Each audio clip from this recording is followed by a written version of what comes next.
Hey, welcome back to your Dream Coach Podcast. I'm Shayla Wey, and today's episode is different from most of what we've covered this season. There are no frameworks today, no step-by-step systems, no hiring strategies, or even leadership principles. Today, I want to ask you one question, a question that I have watched stop people mid-sentence in coaching sessions, a question that cuts through every excuse, every justification, I'm being practical and I'm being realistic and this is just how it works, and goes straight to the part of you that existed before you learned to shrink. So here it is. What would your 10-year-old self think of the dream you are living right now? Not your achievements, not your bank balance, not your title or your following or your revenue. The dream, the actual living, breathing version of what your life looks like right now and where you are building toward. Would they recognize it? Would they be proud? Would they be confused by how carefully you've contained it? Sit with that for a second before we go further, because this episode is for the person who needs to hear what they already knew before they learned to forget it. Well, I want to go back to you at 10 years old for a moment. Think about who you were, not the polished, edited, this is my brand version of your origin story, the actual you. What you loved, what you were endlessly curious about, what you would do for hours without anyone having to tell you to. What you said you wanted to be when you grew up before someone told you that was not practical, before you learned to want the right things in the right way. Most of us, if we're honest, dreamed without a ceiling at 10. We had not yet learned that wanting too much was dangerous. We had not developed the sophisticated self-protection of presenting the manageable version. We just wanted what we wanted, fully and without apology. And we talked about it like it was obviously going to happen. And then life happened. School happened, failure happened, other people's opinions happened. And gradually, without a single dramatic moment, the ceiling came down. The dream got managed. The ambition got qualified. And the vision got realistic. And for most of us, we just called that growing up. But I want to offer you a different frame. What if some of what you call growing up is actually just growing smaller? What if the 10-year-old who dreamed without a ceiling was not naive? What if they were closer to the truth of what you are actually capable of? And that the version of you that learned to be realistic than the version of you that's realistic today. Because here's what I've watched in years of coaching founders and over 2 decades of leading people. The ones who build the most extraordinary things are almost always the ones who have kept some thread of connection to that original, unmanaged, free, realistic dreaming self. Not naively and not without strategy, but with the same quality of bigness, the same willingness to want something real and say it out loud without hedging. The 10-year-old who dreamed without a ceiling was not being childish. They were being honest about what was possible before anyone taught them otherwise. So I want to spend a few minutes on why and sort of when most of us stopped dreaming the way we did at 10. Because I think naming it is part of reclaiming it, right? So when and why did we stop dreaming so big? Well, we might have stopped when someone laughed. There's always a moment, a specific memory. You said the big thing, the real dream, the full version, and someone in the room responded with skepticism or amusement or a gentle redirection towards something more sensible, and it landed. Not dramatically, but it landed. And some part of you filed it away. That dream is not one to share. That version of yourself is not safe to be in public. And one of those moments is rarely enough to kill a dream, but they accumulate.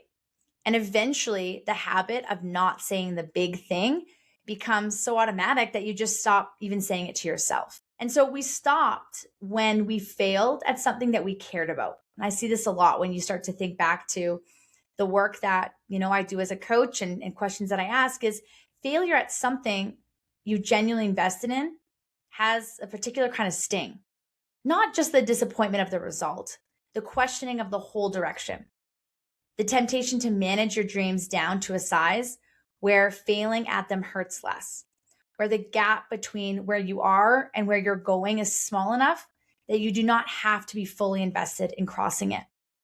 And managed down dreams just feel safer because they are. And that safety is exactly what makes them so expensive. We stopped when we got good at something smaller.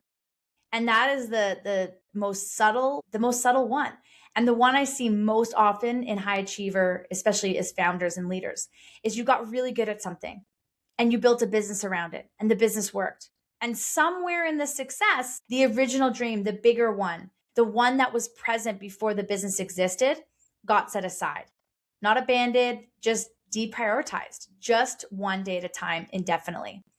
And you wake up years later leading a successful business that you have somehow outgrown on the inside. That is a very specific kind of loneliness. And it is one that 10-year-old you would have found very confusing. So what did that 10-year-old know that you have been systematically unlearning? Well, let me tell you what I think. What your 10-year-old self still knows is they just knew some things about dreaming that your adult self has partially forgotten. And I want to name them, not as nostalgia, as instruction. They knew that wanting something fully was not arrogance, it was honesty. At 10, you wanted what you wanted without feeling the need to justify it. You did not preface the dream with your credentials or your track record or a list of reasons you deserve to want it. You just wanted it openly, specifically, with the kind of full body confidence that comes from not yet having learned that big wanting is something to be managed. Your adult self has learned a lot since then. But the thing worth unlearning is the belief that the full version of the dream needs to be earned before it can be stated. It does not. Wanting it fully is not arrogance. It is the most honest relationship that you can have with your own potential. They knew that dream was worth the discomfort of working toward it. 10-year-olds are willing to be bad at things for a long time in pursuit of something they love. They'll fall off the bike 100 times. They'll write terrible stories and keep writing. They will sing off key in front of everyone because the joy of the singing is worth the embarrassment of the imperfection. And at some point, most of us learn to protect ourselves from that kind of visible imperfection. We stopped attempting things we were not already good at. We stopped being in the becoming phase in public. And we started only showing up to things that we could do with a reasonable level of competence. But the dream, the real one, always requires a becoming phase. It always requires you to be visibly imperfect at the next level before you can be excellent at it. Your 10-year-old self knew that and did not mind. Your adult self maybe has forgotten that. And that forgetting is what makes the becoming phase feel so uncomfortable now. They knew that joy was a direction, not a reward. This one is the most important and the most lost. At 10, you moved toward what brought you alive. Joy was the compass. The thing that lit you up was the thing you pursued. You did not defer joy to a future version of your life that would arrive after you had been responsible enough for long enough. Joy was now. Joy was the direction. Joy was the point. And somewhere between 10 and now, most of us flip that. Joy became the reward. Something you earned after the hard work was done.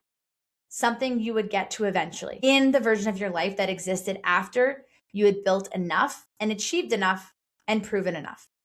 But joy deferred indefinitely is just sadness with better justifications. Your 10-year-old self knew that the work worth doing is the work that brings you alive while you're doing it. That the dream worth building is the one that feeds you in the building, not just at the arrival, in the building of it, right? The dream worth building is the one that feeds you in the building process, okay? Not just the arrival. And so that leadership worth giving is the kind that comes from genuine love for what you are creating. They were right, and you already knew that. You just need to remember it. Because joy is not the reward for building the right thing. It is how you know you are building the right thing. So how do we bring this all forward? Not just as nostalgia, as fuel for the actual work of leading the businesses that you are building right now. Well, there's three things. One is to answer the question honestly. Would your 10-year-old self think of the dream you are living now? Not your achievements, the dream, the actual vision, the daily reality, the feeling inside the work. Would they recognize it? Would they be proud? Would they wonder what happened to the bigger thing you used to talk about? And write down your answer, not to judge yourself with it, but to use it as a compass. Because the gap between what your 10-year-old self would celebrate and what your current self is building toward is your direction. And that gap is the dream asking to be reclaimed. Two is to find one place where joy has become a reward and move it back to a compass. When in your work or your life have you deferred something that brings you alive? Maybe it's a creative project that keeps getting pushed to after, a type of work that energizes you that you've systemized out of your week, a version of leadership or impact or community that you have on the someday list that your 10-year-old self would have been doing already. And pick one. Move it from the reward column to the now column. Not because you've earned it, but because you need it. Because the dream needs you fueled and alive. And the 10-year-old version of you would not have waited. And number three is let the original dream inform the current one.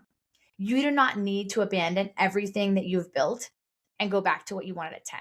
That's not the point. The point is that the quality of that original dreaming, the bigness, the honesty, the joy of direction, inform how you hold the dream you are building now. The current dream is worthy. The business you are building is real. And the leadership you are developing matters. Let all of that be infused with the same quality of wanting that, the quality of wanting that you had before you learned to want carefully. Let the business feel like something your 10-year-old self would recognize as worth showing up for and lead from that place. And I want to close by coming back to that question. What would your 10-year-old self think of the dream you are living now? My hope for you is that when you sit with that question honestly, the answer is not a gap you feel bad about. I hope it is a compass, a direction, and a reminder that the biggest, most honest, most alive version of your dream has been with you the whole time. It did not go anywhere. It just got patient while you learned what it needed you to learn. You now know enough. You have built enough credibility now. You have done enough real work to lead from the full version. So go get the dream your 10-year-old self always knew you were building toward. And this is the episode I most want you to share. Not because of what it will do for the show, though I'm always grateful for that, but because I think that there are people in your life who need this question today. Forward it, text it, post it, give it someone, give someone else the mirror. And if you've not left a review on Apple Podcasts, I'll keep asking. 3 minutes, real impact. Thanks so much. Next episode, we're going to dive more into fulfillment and what happens when success arrives and something still feels like it's missing, and why that is more common and more solvable than most founders realize. I'll see you next time. Until then, dream bigger, lead better. Thanks for tuning in.